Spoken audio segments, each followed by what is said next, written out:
नमस्कार, मैं अरविंद कुमार। आप देख रहे हैं भारत राष्ट्र। हमारे साथ एक ऐसे शख्स हैं जो सामाजिक क्रांति में अपना बहुत बड़ा योगदान देते हैं। समाज के लोगों को जगाने का बहुत प्रयास करते हैं कि जो समाज सोया हुआ है उस समाज को कैसे जगाया जाए। क्या नाम है आपका? हमारा नाम धर्मेंद्र कुमार पटेल है। अच्छा, हाँ। तो पटेल जो जाति हैं या बिंद मझवार मल्लाह इसी में आती है ना? हाँ, बिंद मझवार, लेकिन हम लोगों को यसीम आना चाहिए ना। ये जो ओबीसी है वो यसीम होना चाहिए। तो इसको लेकर के तो डॉक्टर संजय निषाद लड़ाई लड़ रहे हैं 2019 से। हम उनके साथ हैं, डॉक्टर साहब के साथ हैं, हम योगी भी के साथ हैं। हम योगी जी से हम कहते हैं हाँ कि हम चौकीदार हैं। हम लोगों को 18,500 का वेतन होना चाहिए, उनको करना चाहिए और हम लोगों को यसीम करना चाहिए। मझवार केवट बिंद ये सब जो है यसीम होना चाहिए। लेकिन डॉक्टर साहब तो 2019 से जो लड़ाई लड़ रहे हैं, उन्होंने पहले कहा कि मैं वकील हूं। जो वकीली से उन्होंने सत्ता पा ली, सत्ता में पहुंचने के बाद क्योंकि केंद्र और राज्य में दोनों जगह सरकार बीजेपी की है, तो आखिर जो आरक्षण का मसौदा है ये आखिर क्यों नहीं मिल रहा है? मैं यही कहूँगा कि संजय राज्य मंत्री मत्स्य मंत्री हैं, वो उनकी बात अमित शाह माने और उनको ये आरक्षण देना चाहिए, जिससे कि 2027 में फिर से बीजेपी सरकार बने।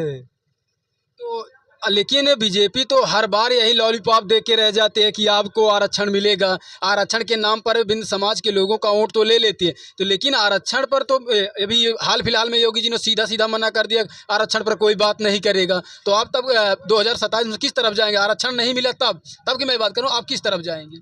अगर आरक्षण नहीं मिलेगा तो हम लोग संजय निषाद साथ नहीं रहेंगे। ऑन कैमरा आप बात कर रहे हैं? हाँ, ऑन कैमरा पे।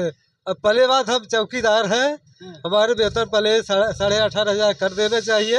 हम उनके साथ हम देंगे। आप चौकीदार हैं?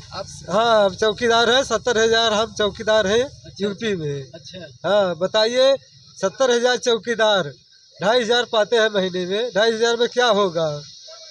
हाँ, 10,000 15-12,000 तो केवल खर्च है। कहाँ ड्यूटी करते हैं? रानी थाने में। कितना पगार है? 2,500? 2,500 महीने का 2,500। बताइए संविदा वाला का अगर होगा फिर 10-12,000 होना चाहिए। ना तो हम लोग संविदा पर है, ना हम लोग सरकारी हैं।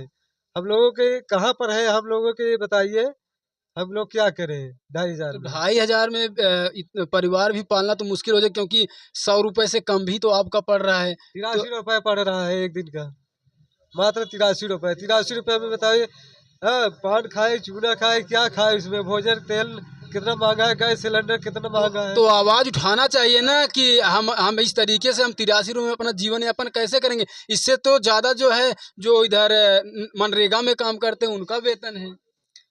राष्ट्रीय अध्यक्ष सूर्यमान भैया है, वो उन्होंने आज उठा रहे हैं लखनऊ में। हमेशा बात वहाँ पर धरना प्रदर्शन हो रहा है, वो बात उठाते हैं वहाँ तो पर। धरना प्रदर्शन में आप जाते हैं कि नहीं जाते? हाँ, जाते हैं। तो डॉक्टर संजय निषाद तक यह बात क्यों नहीं पहुंचाते कि हम इस तरीके से जो है अपना जीवन यापन नहीं कर सकते कि 83 रुपये में हमारा जीवन यापन हो सकता है? इतना बड़ा परिवार चलाना, शादी करना, घर में तमाम और सारे कार्य रहते हैं, उसको कैसे करेंगे 83 रुपये में? डॉक्टर संजय सबसे पहले तो आरक्षण दिलवाए। आरक्षण सबसे प्रथम मुद्दा है आरक्षण का। ये वेतन वाला तो चौकीदार को तो अलग है। ये 70,000 चौकीदार का ये मामला अलग है, वो योगी देखेंगे ना, वो संजय निषाद। डॉक्टर संजय निषाद उनके कैबिनेट में, क्योंकि कैबिनेट की सलाह पर ही हर फैसले लिए जाते हैं, तो क्या डॉक्टर संजय निषाद की कैबिनेट में चल नहीं रही? क्या चल तो रही है, उनके बाद कोई सुन नहीं रहा है ना। दिक्कत यही है, इसीलिए तो केवट बिंद सब नाराज है उनसे। क्या लगता है आपको, किस बार 2027 में किस तरफ बिंद समाज के लोग जाएंगे? डॉक्टर संजय का भी साथ छोड़ देंगे, बीजेपी का तो वैसे ही साथ छोड़ देंगे। पहले बात, सभी संविदा कर्मी का, हम अपनी ही बात नहीं, सभी संविदा कर्मी का वेतन बढ़ाएं। लेकिन सरकारें जो अब तो, क्योंकि सरकार जो है सब चीज़ें प्राइवेटेशन कर रही है, सब चीज़ प्राइवेट कर रही है, तो आने वाले समय में तो हो सकता है कि जो आप कितने बताए, आप कितनी संख्या में हो? 70,000। 70,000। तो अगर इनको 70,000 लोगों को बाहर निकाल के फेंक दिए, तब आप किधर जाएंगे? तो निकाल फेंक दे, हम भी तो निकाल फेंक देंगे ना। 2027 में कौन साथ देगा? शिक्षा मित्र 40,000 पा रहे हैं तो 10,000 पे आ गए। अब मान लो शिक्षा मित्र का 20,000 होगा, बढ़ेगा तो 2027 के पहले पहले सभी संविदा कर्मी का वेतन बढ़ा दें। उसके बाद आरक्षण जो केवट बिंद का आरक्षण है ये ये ये पूरा कर दें। तो जो 27% 80 का आरक्षण है उसमें से लेना चाहते हो या फिर अलग से लेना चाहते हो? नहीं, 27% आरक्षण तो ओबीसी का है, जबकि इनका जब ये कटेंगे तो इसका 9% आरक्षण लेकर 80 में आ जाए ना। तो आरक्षण क्योंकि आरक्षण सहित आ जाए आए। अच्छा, अपना आरक्षण लेकर आएंगे तभी तो नौकरी मिलेगी। जो 22% का आरक्षण है हाँ, तो जनसंख्या बढ़ेगा। जनसंख्या बढ़ रही ठीक है, लेकिन 22%, 27% आरक्षण और 10% आरक्षण, तो बाकी जितना बचा हो उसमें किसकी भर्ती हो रही? जब 100 जैसे 100 रोटी है उसमें से 22 80 को मिल गया, 27 जो है इसको ओबीसी को मिल गया, 10% समण समाज को मिल गया, तो 22 10 32 और 27 से 7 2 9 49% हो गया। 51% कौन ले रहा है? 51 रोटी कौन खा रहा है?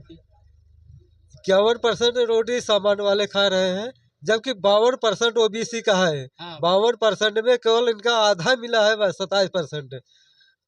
27% बहुत पहले से ही कटा है, कांग्रेस के ही राज में, जबकि 52% होने चाहिए। तो अंतिम संदेश में आप डॉक्टर संजय निषाद को क्या कहेंगे कि आने वाले चुनाव में अगर हमको आरक्षण नहीं मिला तो क्या आप करेंगे? हम डॉक्टर संजय के साथ हैं और बीजेपी के साथ भी हैं। हम लोगों को यही बताएंगे कि 2027 के पहले सभी संविदा कर्मी का वेतन बढ़ा दें। उसके बाद 27 में हम फिर से हम डॉक्टर संजय को मंत्री तो बने ही रहेंगे, योगी का भी हम वो भी मैं योगी को प्रधानमंत्री बनाना चाहते हैं, लेकिन बस हम लोगों को ये अस्सीम कर दे बस। हम लोग तनख्वाह मान लो वो चौकीदार का वो बढ़ा दे। तो मैं ये आपसे सवाल किया कि अगर 2027 के पहले अगर आरक्षण नहीं मिला बिन समाज को, तब आप क्या करेंगे? वोट देंगे या नहीं देंगे? तब नहीं वोट देंगे, तब कौन वोट देगा? हम ही नहीं, कोई 70,000 चौकीदार वोट नहीं देगा और केवट तो बिल्कुल नहीं देगा। नाराज हैं आप? हाँ, केवट जितना केवट बिंद मल्ला साहनी सब नाराज हो इनसे। अच्छा। कोई वोट नहीं देगा। तो अच्छा, डॉक्टर संजय निषाद अच्छे हैं कि प्रेमचंद जी अच्छे हैं कि सनाफ मल्लाह मुकेश साहनी अच्छे हैं? देखो, नेता तो सब एक ही चट्टे पट्टे के हैं। नेता वही अच्छा है जो अपना और अपने समाज का भला करे। लेकिन अभी तीनों जन जो है किसी का भला नहीं कर पाए अपने समाज के लोगों का। अब आवाज तो उठा रहे हैं केंद्र में, उसके बाद लखनऊ में कहाँ उठाते हैं? जब हल्ला होता तो लोग सब वॉकआउट कर जाते हैं, जब वॉकआउट कर जाएंगे तो फिर बिल तो अपने आप पारित हो जाता है। हम लोग लखनऊ गए थे, ये हुआ कि 80 में मतलब केवट का आरक्षण मिलेगा, लेकिन माननीय अमित शाह इस पर कोई बात नहीं किए। वहाँ तो कुर्सियाँ टूट गई आरक्षण के नाम पर। वहाँ तो बहुत कुर्सी तो टूट गई है, वहीं पर केवट बिन मल्ला जितने थे वहीं पर कहा गया है अगर आरक्षण नहीं मिला तो वोट नहीं देंगे हम। अरे भाई, अभी तो उन्होंने वोट दिया, नहीं वोट लोकसभा के चुनाव में वोट दिया, उपचुनाव हुआ उसमें भी दिया, वोट दिया। यही देख रहे हैं ना 27 के अंदर अंदर चुनाव पहले पहले हो जाना चाहिए। अभी तो उम्मीद है कि होगा है उम्मीद। हाँ, उम्मीद है कि होगा, आरक्षण भी होगा। सभी चौकीदार और उसके बाद संविदा कर्मी वाले का वेतन कुछ में कुछ बढ़ेगा। चलिए, धन्यवाद आपका, आप हमारे चैनल पर आए, बहुत बहुत शुक्रिया।